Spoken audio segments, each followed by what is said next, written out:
বিসমিল্লাহির রহমানির রহিম। আজকের এই নির্বাচনে ভাই প্লিজ এই ভাই প্লিজ স্লোগান এই ভাই কথা শুনতে কথা শুনবে বিসমিল্লাহির রহমানির রহিম। আজকের এই নির্বাচনী জনসভায় উপস্থিত প্রিয় ঢাকা 17 এলাকাবাসী ভাই ও বোনেরা, আসসালামু আলাইকুম। আসসালামু আলাইকুম। কেমন আছেন আপনারা?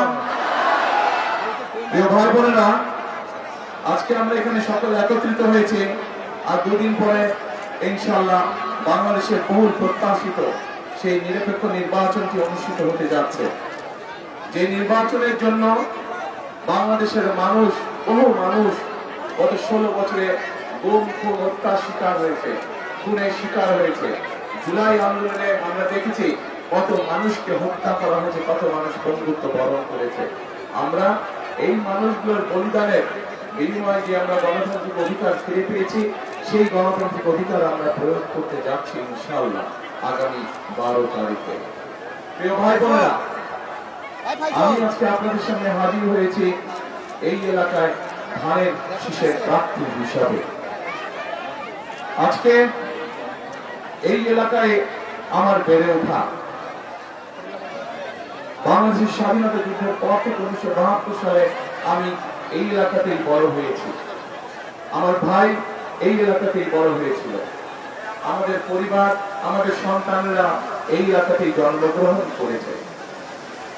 প্রিয় ভাই বোনেরা, প্রিয় ঢাকা 17 এলাকাবাসী বৃন্দ, আমাদের নেত্রী বেগম খালেদা জিয়া, বরং বেগম খালেদা জিয়া, উনিও এই এলাকাতেই সারা জীবন কাটিয়েছেন এবং এই এলাকা থেকেই উনি বিদায় নিয়েছেন জীবনের। আজকে এই এলাকার সাথে স্বাভাবিকভাবে আমার এবং আমার পরিবারের একটি সম্পর্ক গড়ে উঠেছে, একটি মানসিক সম্পর্ক গড়ে উঠেছে, একটি আধ্যাত্মিক সম্পর্ক গড়ে উঠেছে এই এলাকার সাথে, এই এলাকার মানুষের সাথে। প্রিয় ভাই বোনেরা, স্বাভাবিকভাবে নির্বাচন যখন আসে, নির্বাচনকে ঘিরে মানুষের অনেক প্রত্যাশা তৈরি হয়। স্বাভাবিকভাবেই বিশেষ করে বিএনপির মতন একটি রাজনৈতিক দলের কাছে সারা বাংলাদেশের মানুষ, শুধু ঢাকা 17 না, সারা বাংলাদেশের মানুষের অনেক প্রত্যাশা আছে। আমরাও বাংলাদেশের মানুষের প্রত্যাশার সাথে সামঞ্জস্য রেখে আমরা চেষ্টা করেছি, আমরা সেভাবে দলের পক্ষ থেকে সেইভাবে পরিকল্পনা গ্রহণ করতে, সেইভাবে কর্মসূচি তৈরি করতে, যাতে আগামী 12 তারিখে বাংলাদেশের মানুষ ধানের শীষকে নির্বাচিত করলে, ধানের শীষ ইনশাআল্লাহ আল্লাহর আমাদের সরকার গঠন করলে আমরা যাতে সমাজের, দেশের প্রত্যেকটি শ্রেণী পেশার মানুষকে বিভিন্ন বিষয় যাতে আমরা অ্যাড্রেস করতে পারি। প্রিয় ভাই বোনেরা, আমরা সামগ্রিকভাবে দেখেছি বাংলাদেশের জনসংখ্যা, অর্ধেক জনসংখ্যা হচ্ছে নারী।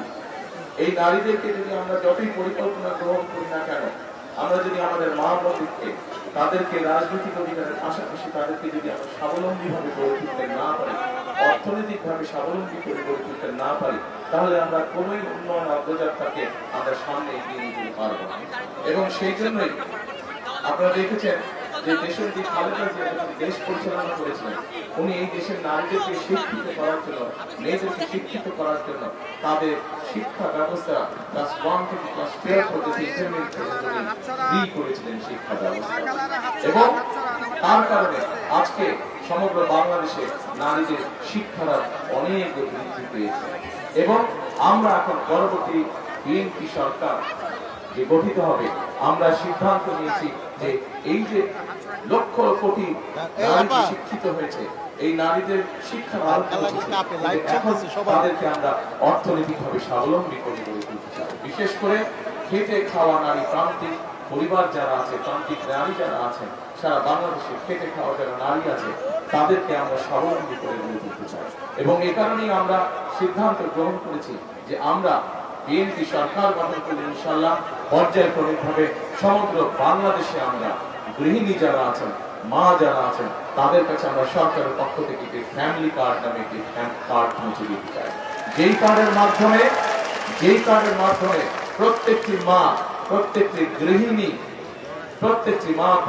গৃহিণী সরকারের পক্ষ থেকে ন্যূনতম একটি সহযোগিতা পাবে, যার মাধ্যমে অর্থনৈতিক সহযোগিতা পাবে, যার মাধ্যমে ধীরে ধীরে সেই পরিবারটি, সেই মাটি, সেই গৃহিণীটি ধীরে ধীরে স্বাবলম্বী হয়ে গড়ে উঠবে। প্রিয় ভাই বোনেরা, একই সাথে বাংলাদেশে আমরা জানি কৃষি হচ্ছে প্রধান পেশা। বাংলাদেশের কোটি কোটি মানুষ কৃষি পেশার সাথে জড়িত এবং কোটি কোটি কৃষক আমাদের আছে। কৃষক যদি ভালো থাকে, বাংলাদেশের মানুষও ভালো থাকে, এবং সেই জন্যই এই কৃষকরা বিভিন্ন সময় বিভিন্ন কষ্টের মধ্যে দিয়ে তাদেরকে যেতে হয়। আমরা সেই জন্যই সিদ্ধান্ত গ্রহণ করেছি যে এই কৃষক ভাইদের পাশেও আমরা দাঁড়াবো, এবং কৃষক ভাইদের পাশে দাঁড়ানোর জন্য মা বোনদেরকে যেভাবে আমরা গ্রামীণ কার্ডের মাধ্যমে সহযোগিতা করে স্বাবলম্বী করে গড়ে তুলতে চাই, ঠিক একইভাবে কৃষক ভাইদেরকে আমরা কৃষি কার্ড নামক একটি কার্ড দেবো, যার মাধ্যমে আমরা কৃষক ভাইদের কাছে সরকারের পক্ষ থেকে যে সকল সহযোগিতা থাকবে সেগুলো আমরা সরাসরি কৃষক ভাইদের কাছে পৌঁছে দিতে চাই। এবং এভাবে পর্যায়ক্রমিক ভাবে বাংলাদেশের প্রান্তিক ও ক্ষুদ্র ও মাঝারি ও সকল ধরনের কৃষককে ধীরে ধীরে আমরা অর্থনৈতিক ভাবে স্বাবলম্বী করে তুলতে চাই। প্রিয় ভাই বোনেরা, এই এলাকা সহ ঢাকা 17 এলাকা সহ সমগ্র বাংলাদেশে আরেকটি বড় সমস্যা আছে। আমাদের তরুণ যুবক যারা আছে, তরুণ যুব সমাজের সদস্য যারা আছে, ছেলে হোক মেয়ে হোক, তাদের কাছে অধিকাংশের কাছে শিক্ষা আছে, কিন্তু সমস্যা হচ্ছে অন্য জায়গায়। শুধু শিক্ষিত হলেই হচ্ছে না, তাদের কর্মসংস্থানের অভাব হয়ে গেছে। আমাদের বহু তরুণ যুব সমাজের বহু সদস্য আজও বেকার হয়ে গিয়েছে। এত বড় জনসংখ্যার একটি অংশকে যদি বেকার রেখে দেয়, আমরা বেকার থেকে যাই, তাহলে অবশ্যই আমরা দেশকে সামনে দিকে এগিয়ে নিয়ে যেতে পারবো। এবং সে কারণে আমরা সিদ্ধান্ত গ্রহণ করেছি যে আমাদের যে তরুণ আছে, যুবক আছে, এদেরকে আমরা বিভিন্ন রকম প্রশিক্ষণ প্রদান করতে চাই। বিভিন্ন ভোকেশনাল ইনস্টিটিউট তৈরি করে, বিভিন্ন টেকনিক্যাল ইনস্টিটিউট তৈরি করে, আইটি সেক্টরে বিভিন্ন প্রশিক্ষণ দেওয়ার মাধ্যমে মানুষগুলোকে আমরা দক্ষ মানুষ হিসাবে গড়ে, যাতে করে দেশের ভিতরে ব্যবসা বাণিজ্য হোক, দেশের ভিতরে চাকরি বাকরি হোক, অথবা বিদেশীয় কর্মসংস্থানের ব্যবস্থা করে যাতে তারা তাদের বেকারত্ব ঘোচাতে পারে। এবং একই সাথে প্রিয় ভাই বোনেরা, আমরা সিদ্ধান্ত গ্রহণ করেছি, আমরা দেখেছি আমাদের যে সকল ভাইরা বিদেশে চাকরি করতে যায়, যাওয়ার আগে তাদেরকে অনেক সময় অর্থের সংকটে পড়তে হয়, এবং তখন তারা কি করে, স্বাভাবিকভাবে পৈতৃক জমি জমা যা থেকে বাধ্য হয়ে অনেকেই সেই জমি জমা বিক্রি করতে হয়। আমরা সিদ্ধান্ত গ্রহণ করছি, ইনশাআল্লাহ বিএনপি সরকার গঠন করলে এখন থেকে যারা বিদেশে যাবে তাদেরকে আমরা ক্ষুদ্র ব্যাংক ঋণের ব্যবস্থা করে দেবো, যাতে সেই টাকা দিয়ে তারা বিদেশে যেতে পারে, পৈতৃক জমি জমা যেন তাদেরকে বিক্রি করতে না হয়। প্রিয় ভাই বোনেরা, আমাদের দেশে একটি বিশাল সমস্যা রয়ে গেছে। বাংলাদেশের মানুষের গ্রামে গঞ্জে যে মানুষগুলো থাকে, শহরেও বিভিন্ন প্রান্তিক মানুষ যারা আছেন, খেটে খাওয়া মানুষ যারা আছেন শহর অঞ্চলগুলোতে, এই মানুষগুলো চিকিৎসা সুবিধা থেকে বঞ্চিত। প্রাথমিক চিকিৎসা অনেকের জন্য পৌঁছে দেওয়া সম্ভব হয় না। সেজন্যই আমরা সিদ্ধান্ত গ্রহণ করেছি যে ইনশাআল্লাহ বিএনপি সরকার গঠন করলে পরে আমরা সমগ্র বাংলাদেশে 1 লক্ষ, শহর গ্রাম সব মিলিয়ে 1 লক্ষ আমরা হেলথ কেয়ার বা স্বাস্থ্যকর্মী আমরা নিয়োগ করতে চাই। এই স্বাস্থ্যকর্মী নিয়োগ করার মাধ্যমে একদিকে যেমন 1 লক্ষ মানুষের কর্মসংস্থানের ব্যবস্থা হবে, ঠিক একইভাবে এই সকল স্বাস্থ্যকর্মী শহরের সবগুলো জায়গায়, বিশেষ করে যারা স্বাস্থ্য সেবা থেকে বঞ্চিত এই মানুষগুলোর কাছে তারা পৌঁছে যাবে, বিশেষ করে নারীদের কাছে এবং শিশুদের কাছে। এবং যে সকল অসুখ বিসুখ ঘরে বসে চিকিৎসা দেওয়া সম্ভব, সেগুলো তারা ঘরে বসে চিকিৎসা দিবে আমাদের এই স্বাস্থ্য কর্মীরা, যার ফলে আমরা একজন মানুষকে অসুস্থ হওয়ার আগেই যাতে সে সুস্থতা পেতে পারে, অসুস্থ হওয়ার আগেই যাতে তাকে এই বিষয়ে সচেতন করা যায়, আমরা সেই পদ্ধতি গড়ে তুলতে চাইছি। আমরা যদি কম সংখ্যক মানুষকে অসুস্থ হয় এই পরিবেশ তৈরি করতে পারি, তাহলে পরবর্তীতে হাসপাতালে যে মানুষগুলো যাবে তারা কিছুটা হলেও বেটার চিকিৎসা তাদের পক্ষে পাওয়া সম্ভব হবে। প্রিয় ভাই বোনেরা, বাংলাদেশের মানুষের স্বাস্থ্যের বিষয়ে আমরা পরিকল্পনা করেছি, নারীদেরকে স্বাবলম্বী করার পরিকল্পনা আমরা গ্রহণ করেছি। আমরা আমাদের তরুণ সমাজের সদস্যদের কর্মসংস্থানের পরিকল্পনা আমরা করেছি বিভিন্নভাবে। আমরা আমাদের কৃষক ভাইদেরকে স্বাবলম্বী করার পরিকল্পনা করেছি। একই সাথে আমরা পরিকল্পনা গ্রহণ করেছি যে আমাদের সমাজে কিছু মানুষ বসবাস করে যারা আমাদের জীবন থেকে মৃত্যু পর্যন্ত প্রত্যেকটি ঘটনার সাথে কম বেশি যারা জড়িত। জীবনে চলার পথে বিভিন্ন সময় যখন সংকট তৈরি হয় তারা আমাদেরকে গুরুত্বপূর্ণ পরামর্শ দেয়। এই ব্যক্তিরা হচ্ছে আমাদের বিভিন্ন মসজিদ, বিভিন্ন ওয়াক্তের প্রতি ইমাম, মুয়াজ্জিন সাহেবরা সহ অন্যান্য ধর্মের যারা ধর্মীয় গুরু আছেন তারা। আমরা যদি খেয়াল করে দেখি এই মানুষগুলো অনেকে খুব মানবতার জীবন যাপন করে এবং সেখানেই আমরা সিদ্ধান্ত গ্রহণ করেছি ইনশাআল্লাহ বিএনপি সরকার গঠন করলে পরে এই মানুষগুলোর জন্য আমরা সরকারের পক্ষ থেকে একটি সম্মানের ব্যবস্থা করব, যাতে করে এই মানুষগুলো সম্মানজনকভাবে বসবাস করতে পারেন। এখন প্রিয় ভাই বোনেরা, এগুলো হলো পরিকল্পনার কথা। লক্ষ্য এবং উদ্দেশ্য কি? আমাদের লক্ষ্য এবং উদ্দেশ্য হচ্ছে এই পরিকল্পনাকে আমরা এই জন্য বাস্তবায়ন করতে চাই যে আমরা চাই এমন একটি বাংলাদেশ গড়ে তুলতে, যেই বাংলাদেশে যে কোনো মানুষ, একজন নারী হোক একজন পুরুষ হোক, নির্বিঘ্নে নিরাপদে যাতে দিনের যে কোনো সময় রাস্তাঘাটে চলাফেরা করতে পারে। আমরা চাই এমন একটি বাংলাদেশ ধীরে ধীরে গড়ে তুলতে যেখানে যে কোনো মানুষ, উনি ব্যবসায়ী করুন অথবা উনি চাকরি বাকরি করুন না কেন, নিশ্চিন্তে নিরাপদের সাথে ব্যবসা বাণিজ্য এবং চাকরি বাকরি অর্থাৎ কর্মসংস্থানের ব্যবস্থা করতে পারে। প্রিয় ভাই বোনেরা, আমরা এমন একটি বাংলাদেশ গড়ে তুলতে চাই যে বাংলাদেশে যে কোনো মানুষ তার পরিবার নিয়ে, পরিজন নিয়ে যাতে নিশ্চিন্তে তার বাসায় রাতে ঘুমোতে পারে, এরকম একটি বাংলাদেশ গড়ে তুলতে চাই। এখন প্রিয় ভাই বোনেরা, এই ঢাকা 17তে অনেক সমস্যা আছে। এখানে আমাদের যানজটের সমস্যা আছে, এখানে আমাদের বায়ু দূষণের সমস্যা আছে, এখানে আমাদের জলবদ্ধতার সমস্যা আছে। প্রিয় ভাই বোনেরা, আসুন আমরা যদি সকলে একসাথে কাজ করি তাহলে অবশ্যই আমরা এই পরিস্থিতির পরিবর্তন করতে পারব। আমাদের মুক্তিযোদ্ধারা 1971 সালে জীবন বাজি রেখে যুদ্ধ করে দেশ স্বাধীন করেছিলেন। বিভিন্ন সময় গণতন্ত্র পুনরুদ্ধারের আন্দোলনে আমাদের বহু মানুষ, বহু সহকর্মী, বহু নেতাকর্মী বিভিন্ন রাজনৈতিক দলে তারা জীবন উৎসর্গ করেছে।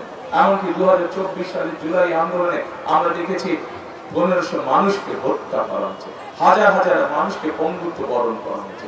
এই যে মানুষগুলো তাদের জীবনকে উৎসর্গ করেছে, এই যে মানুষগুলো পঙ্গুত্ব বরণ করেছে, নিশ্চয়ই তাদের একটি প্রত্যাশিত বাংলাদেশ ছিল, যে বাংলাদেশে মানুষ নিরাপদে থাকতে পারবে, যে বাংলাদেশের মানুষকে তার ধর্ম বর্ণ নিয়ে বিচার করা হবে না, বরং তার মেধা এবং তার যোগ্যতার বিচার করা হবে। প্রিয় ভাই বোনেরা, আমরা যদি সকল মিলে ঐক্যবদ্ধ থাকি, আমরা যদি সকল মিলে আজকে চেষ্টা করি, ইনশাআল্লাহ অবশ্যই আমরা সেরকম একটি প্রত্যাশিত বাংলাদেশ গড়ে তুলতে পারবো, সক্ষম হব। পৃথিবীর বহু দেশ আমাদের মতো এরকম সমস্যায় জর্জরিত ছিল, কিন্তু তারা সকল ঐক্যবদ্ধ থেকে দেশের জনগণ একসাথে কাজ করে দেশের অবস্থার পরিবর্তন করেছে। সেই সকল দেশ যদি করতে পারে তাহলে বাংলাদেশের মানুষ তারা করতে পারবে না। আমরা বাংলাদেশের মানুষই তো গণঅভ্যুত্থানের মাধ্যমে এই দেশ থেকে স্বৈরাচার থেকে জয় করেছে।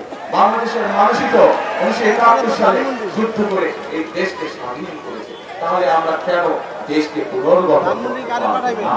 অবশ্যই আমরা দেশকে পুনর্গঠন করতে পারবো। প্রিয় ভাই বোনেরা, শহীদ রাষ্ট্রপতি জিয়াউর রহমানের সময়, তার আগে আমরা কি দেখেছি, যখন দেশ স্বাধীনের পরে একটি সরকার ছিল, আমরা দেখেছি 74 সালে কিভাবে দুর্ভিক্ষে লক্ষ লক্ষ মানুষ মারা গিয়েছে না।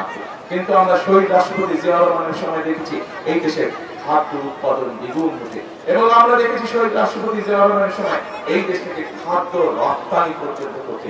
যে দেশে কয়েক বছরের দুর্ভিক্ষ হয়েছিল, সেই দেশের সঠিক নেতৃত্বের কারণে শহীদ রাষ্ট্রপতি জিয়াউর রহমানের সময় বিদেশে খাদ্য রপ্তানি। প্রিয় ভাই বোনেরা, 90 স্বৈরাচার যখন দেশকে ধ্বংস করে দিয়েছিল, পরবর্তীতে আমরা দেখেছি দেশের মানুষ যখন বিএনপিকে রাষ্ট্র কাঠামো মেরামতের সুযোগ দিয়েছে, আমরা দেখেছি খালেদা জিয়ার সময় বাংলাদেশ এমার্জিং টাইগারে পরিণত হয়েছিল, কিভাবে বাংলাদেশে হাজার হাজার শিল্প কারখানা গড়ে উঠেছিল। কাজে প্রিয় ভাই বোনেরা, প্রিয় ঢাকা 17 এলাকাবাসী, আপনারা যদি ধানের শীষকে সমর্থন দেন, আপনারা যদি ধানের শীষকে জয়যুক্ত করেন, ইনশাআল্লাহ বিএনপির একমাত্র রেকর্ড আছে, এই মুহূর্তে যত রাজনৈতিক দল আছে সেই রাজনৈতিক দলগুলোতে বিএনপির একমাত্র রেকর্ড আছে, বিএনপির একমাত্র অভিজ্ঞতা আছে কিভাবে দেশকে সঠিকভাবে পরিচালিত করতে হয়। বিএনপি তার সেই অভিজ্ঞতাকে কাজে লাগিয়ে, বিএনপি তার সেই অভিজ্ঞতাকে কাজে লাগিয়ে ইনশাআল্লাহ বাংলাদেশের রাষ্ট্র পুনর্গঠনের কাজ ইনশাআল্লাহ সামনে দিবে, হাত দিবে ইনশাআল্লাহ বিএনপি সরকার গঠন করবে। প্রিয় ভাই বোনেরা, আমাদের এখন মূল লক্ষ্য হচ্ছে আমরা স্বৈরাচারকে বিদায় করে এই দেশের মানুষ। এখন আমাদের সামনে কাজে হাত দিতে হবে। কি সেই কাজ? সেই কাজ হচ্ছে রাষ্ট্র পুনর্গঠনের কাজে হাত দিতে হবে। আমাদের সামনে অনেকগুলো চ্যালেঞ্জ আছে। 20 কোটি, প্রায় 20 কোটি মানুষের এই দেশ, এই দেশের যারা সন্তান আছে, তাদের যুবক আছে, তরুণ আছে, তাদের কর্মসংস্থানের ব্যবস্থা করতে হবে। এই দেশের সন্তান, ভবিষ্যৎ সন্তানদের জন্য আমাদেরকে সুন্দরভাবে শিক্ষা ব্যবস্থা গড়ে তুলতে হবে। এই দেশের, এই যে শুধু ঢাকা 17 নয়, শুধুমাত্র ঢাকা মহানগরী নয়, সমগ্র বাংলাদেশে বিভিন্ন জনের যানজট আছে, রাস্তাঘাট গত 15 বছর ধ্বংস হয়ে গিয়েছে। আমরা শুধু গত 15-16 বছরে দেখেছি মেগা প্রজেক্ট হয়েছে, এবং মেগা প্রজেক্টের মানে মেগা দুর্নীতি হয়েছে। সারা দেশ, আমি গত এক মাসে সারা কম বেশি সারা দেশ ঘুরে বেরিয়েছি, আমি দেখেছি কিভাবে রাস্তাঘাট সব ধ্বংস গিয়েছে, ভেঙে চুরে গিয়েছে। আমি দেখেছি মানুষের কাছ থেকে শুনেছি স্কুল কলেজগুলো ধ্বংস হয়ে গিয়েছে, ভেঙে চুরে গিয়েছে, হাসপাতালগুলোতে ঠিক মতন ওষুধ নেই, ঠিক মতন ডাক্তার নেই। কাজে প্রিয় ভাই বোনেরা, আমাদের সামনে বহু চ্যালেঞ্জ, আমাদের সামনে বহু কাজ, আমাদের সামনে বহু কাজ। এই রাষ্ট্রকে আমাদের পুনর্গঠন করতে হবে। এই এলাকার একজন মানুষ যাকে আপনারা সকলে এক বাক্যে চিনেন, এক নামে চিনেন, দেশনেত্রী খালেদা জিয়া। এই খালেদা জিয়ার উপরে আপনারা দেখেছেন, এই খালেদা জিয়ার উপরে আপনারা দেখেছেন, এই খালেদা জিয়া এই এলাকা থেকে 1991 সালে নির্বাচন করেছিলেন, উনিও আপনাদেরই একজন ছিলেন। এই খালেদা জিয়াকে আপনারা দেখেছেন কিভাবে অত্যাচার, জেল, জুলুম, নির্যাতন সহ্য করতেছে, কিন্তু খালেদা জিয়া এই দেশ ছেড়ে চলে যান। ওনার সন্তান হিসেবে আমি জানি ওনার কাছে স্বৈরাচারের সময়, ওনার সন্তান হিসেবে আমি জানি ওনার কাছে স্বৈরাচারের সময় প্রস্তাব দেওয়া হয়েছিল যে উনি যদি দেশ ছেড়ে চলে যান তাহলে ওনাকে কোনো জেল জুলুম সহ্য করতে হবে না। কিন্তু খালেদা জিয়া পরিষ্কার বলে দিয়েছিলেন যে এই বাংলাদেশী হচ্ছে আমার প্রথম, এই বাংলাদেশী হচ্ছে আমার শেষ ঠিকানা, এই বাংলাদেশী মানুষ হচ্ছে আমার পরিবার। কাজে আমি আমার পরিবারকে ছেড়ে, আমার প্রথম এবং শেষ ঠিকানাকে ছেড়ে আমি কোথাও যাব না। প্রিয় ভাই বোনেরা, জীবনের শেষ দিন পর্যন্ত খালেদা জিয়া এই বাংলাদেশের মানুষের পাশে ছিলেন। মৃত্যু জেনেও উনি এই দেশ ছেড়ে চলে যাননি, মৃত্যু জেনেও উনি এই দেশের মানুষকে সাথে নিয়েছিলেন এবং এই দেশের মানুষের মাঝে উনি শেষ নিঃশ্বাস ত্যাগ করেছিলেন। প্রিয় ভাই বোনেরা, আজ যে খালেদা জিয়া বলেছেন বাংলাদেশী আমার প্রথম এবং শেষ ঠিকানা, প্রিয় ভাই বোনেরা, আমাদের সকলের, শুধু খালেদা জিয়া না, খালেদা জিয়ার সাথে আমাদের সকলের প্রথম এবং শেষ ঠিকানা কোনটি? বাংলাদেশ। আসুন, বিএনপি, আমি বলেছি একটু আগে, বিএনপি হচ্ছে বাংলাদেশের এই মুহূর্তে একমাত্র রাজনৈতিক দল যাদের একটি পরিকল্পনা আছে দেশ গঠন করা। বিএনপি হচ্ছে বাংলাদেশের একমাত্র রাজনৈতিক দল যাদের কর্মসূচি আছে দেশকে গঠন করা। বিএনপি হচ্ছে একমাত্র রাজনৈতিক দল এই মুহূর্তে বাংলাদেশে যাদের সঠিকভাবে দেশ পরিচালনার অভিজ্ঞতা রয়েছে। প্রিয় ভাই, কাজেই বিএনপি বিশ্বাস করে সবসময় যে জনগণই হচ্ছে বিএনপির সকল রাজনৈতিক ক্ষমতার উৎস। প্রিয় ভাই বোনেরা, বিএনপির সৃষ্টি থেকে আজ পর্যন্ত জনগণের সমর্থন প্রতিবার বিএনপির সাথে ছিল। বিএনপির সমর্থন, জনগণের সমর্থন ছিল বলেই বিএনপি সকল সময় জনগণকে রেখে চলে যায় নাই। জনগণের সুখ দুঃখ যে কোনো সময়, যে কোনো পরিস্থিতিতে বিএনপি সকল সময় জনগণের সাথে ছিল এবং জনগণ যতবার বিএনপিকে সুযোগ দিয়েছে, বিএনপি চেষ্টা করেছে তার সর্বশক্তি দিয়ে এই দেশকে গড়ে তুলতে, এই দেশের মানুষের ভাগ্যের পরিবর্তন করতে। আসুন, আসুন, আজকে ঢাকা 17 প্রার্থী হিসাবে, ধানের শীষের প্রার্থী হিসাবে আমি আপনাদের সকলের কাছে আজকে ধানের শীষের পক্ষে ভোট চাইছি, ধানের শীষের পক্ষে আপনাদের রায় চাইছি। প্রিয় সহকর্মীবৃন্দ, আপনারা যদি ধানের শীষকে বিজয়ী করেন, সমগ্র বাংলাদেশে আপনাদের বন্ধু বান্ধব আত্মীয় স্বজন আছেন, সকলকে যদি আপনারা অনুরোধ করেন, আপনাদের মাধ্যমে সকলের কাছে আমি বিনীত অনুরোধ পৌঁছে দিতে চাই যে আসুন, আমাদেরকে দেশ গঠন করতে হবে, আমাদেরকে দেশের মানুষের ভাগ্য পরিবর্তন করতে হবে, আমাদেরকে দেশকে সামনে এগিয়ে নিয়ে যেতে হবে। এবং যেই কথাটি আমি বলেছি আপনাদের সামনে, বিএনপি একমাত্র রাজনৈতিক দল যা সেই পরিকল্পনা, যা সেই কর্মসূচি, যা সেই অভিজ্ঞতা আছে। কাজে এই বিএনপিকে আপনারা সুযোগ দিন, ইনশাআল্লাহ বিএনপি আপনাদেরকে সাথে নিয়ে আগামী দিনে দেশ গঠন করবে। আমাদের সামনের দিনের মূল লক্ষ্য, মূল রাজনীতি হচ্ছে দেশকে পুনর্গঠন করা। যে দেশকে স্বৈরাচার ভেঙে চুরে শেষ করে দিয়ে গেছে, ইনশাআল্লাহ আমরা সেই দেশকে জনগণকে সাথে নিয়ে আবার গড়ে তুলব ইনশাআল্লাহ। ভাই বোনেরা, সেজন্যই আমি শহীদ এবং খালেদাদের একটি কথা মনে প্রাণে আমি সেই জন্য বিশ্বাস করি এবং প্রত্যেকটি জায়গায় একটি কথাই বলি, দেশ কিন্তু আমাদের, কেউ বাইরে থেকে এসে আমাদেরকে এই দেশ গঠন করে দিয়ে যাবে না। দেশ কিন্তু আমাদের, এই দেশ আমাদেরকেই করতে হবে। নিজের ঘর যেরকম নিজেকে সামাল দিয়ে রাখতে হয়, এই দেশকে আমাদেরই করতে হবে, আমাদেরই তৈরি করতে হবে, আমাদেরকে সামাল দিতে হবে। সেজন্যই আমি প্রিয় ভাই বোনেরা, প্রিয় এলাকাবাসী, একটি কথা মনে প্রাণে বিশ্বাস করি আমি, সেই কথাটি হচ্ছে প্রত্যেকে আপনারা জানেন, তারপরে আপনাদের সামনে আমি কথাটি তুলতে চাই। করবো কাজ কে, তারপরে করবো দেশ, তারপরে সবার আগে বাংলাদেশ। করবো কাজ সবার আগে, প্রিয় ভাই বোনরা, করবো কাজ করবো দেশ, সবার আগে বাংলাদেশ। আমি ঢাকা 17 প্রার্থী হিসাবে আপনাদের সকলের কাছে ধানের শীষের পক্ষে ভোট চেয়ে আমার বক্তব্য শেষ করছি। ইনশাআল্লাহ আমরা দেশ গঠনে প্রতিজ্ঞাবদ্ধ। আল্লাহ হাফেজ। বাংলাদেশ জিন্দাবাদ। বাংলাদেশ জাতীয়তাবাদী দল জিন্দাবাদ। আসসালামু আলাইকুম।